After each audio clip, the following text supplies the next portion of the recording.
Well, welcome to the second lesson of Chapter 3 in Workplace and Apprenticeship 20. Today we're going to start looking at the surface areas of some three-dimensional figures that we haven't looked at yet. And you can see by reading on your screen that they are the pyramid, cylinder, sphere, and cone. And you look at the shapes that you see there on the bottom of the pyramid is a rectangle. We've got triangles up the side. The cylinder is essentially a rectangle rolled up.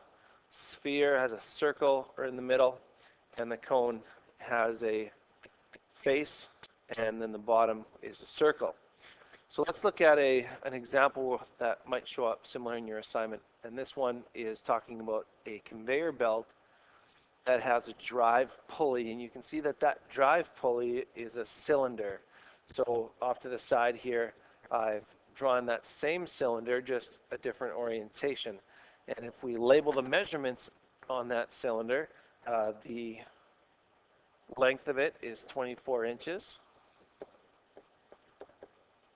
And what we're going to need to do is figure out the distance all the way around the cylinder. And to do that, I'm going to draw this as kind of a net, which means I'm going to flatten it out. And you can see that when I do that, I end up with this rectangle shape, which I have over here. That's like rolling out the cylinder so that it's flat. The height of the cylinder ends up being the width of this rectangle, and then the length of the rectangle ends up being the circumference of the circle on the top. So the distance around is the circumference. So for us to find the area of this portion of that cylinder, we would go length times width, with our length being 30 times pi. So take your calculator out and use the pi button, and then times that by the width, which is 24 inches, and I get 2,261.9 inches. So that would be the area in terms of square inches, and that would be inches squared. So when I write that down as a unit, it wouldn't be inches, it would be inches squared. So usually when we write that, we would write the word inches and then put the squared as such. Now, in terms of square feet, we need to know that 1 square foot, which is 12 inches by 12 inches, is 144 inches squared. So I'm going to divide this 2,261.9. I'm going to divide that by 144, and I get approximately 15.7 square feet. So those are some of the calculations you're going to have to do in your assignment. A similar question where we're going to have to deal with surface area, this time involving a sphere. In order for us to determine the volume of a sphere, though, we have to know the formula. And you can see that it's written right here that the surface area, which means the outside part of that ball, it's 4 times pi times r squared.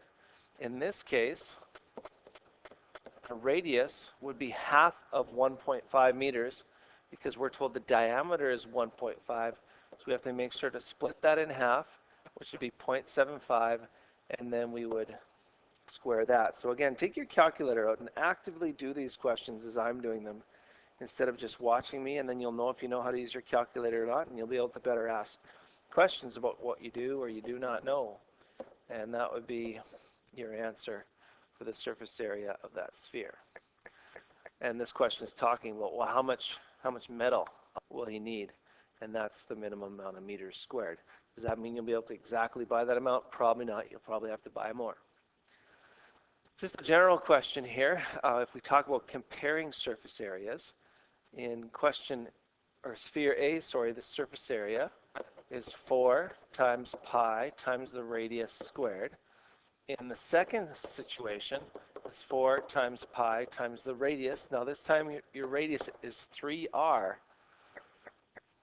When I simplify the larger calculation, 3 squared is 9, and then we'll still have r squared. So when I compare the two equations, they're basically the same, except the second one is multiplied by a factor of 9. So the surface area will increase by 9 times if the radius increases by 3 times. Just kind of an interesting fact. Another question that might come up is talking about a pyramid. This is looking at a pyramid from the top. It's actually the roof of a house, and you can see the roof of the house has 4 equal triangles going down. And so for us to figure out the area of that, and this comes into play when you're thinking of shingling your home, you got to find the area of your roof so you can estimate how many shingles to buy. We need to find this total surface area. So the first thing is we need to be reminded of, how do I find the area of a triangle? And that's 1/2 the base times the height. Now the tricky thing here is our dimensions are in feet and then inches. I would convert everything to inches. So, excuse me, for instance, the 25 feet times 12 inches per foot, that is 300 inches. And then 15 feet times 12 is 180, plus 3 is 183 inches. So when I change everything to inches and multiply,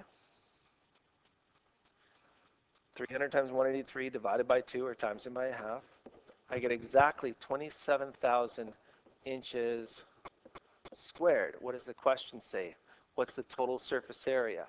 Well, that's one way you could write it. If I divide that by the 144 inches squared per square foot, that's 187.5 feet squared, or square feet. And when you buy shingles on the package, it will say how many square inches that it would approximately take up. And then once you have answers, you're going to have to interpret it. So this one's talking about, well, here's the size of the shingle. It's 40 3/4 by 13 3/4. Well, how many shingles will I need to cover that area? And also you got to think about with shingles, you got to overlap them.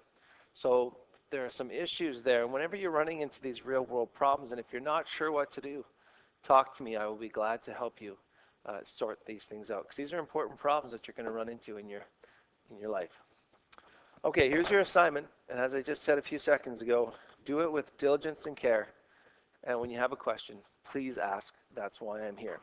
Otherwise, that's it for the second part, of chapter 3. See you again next time.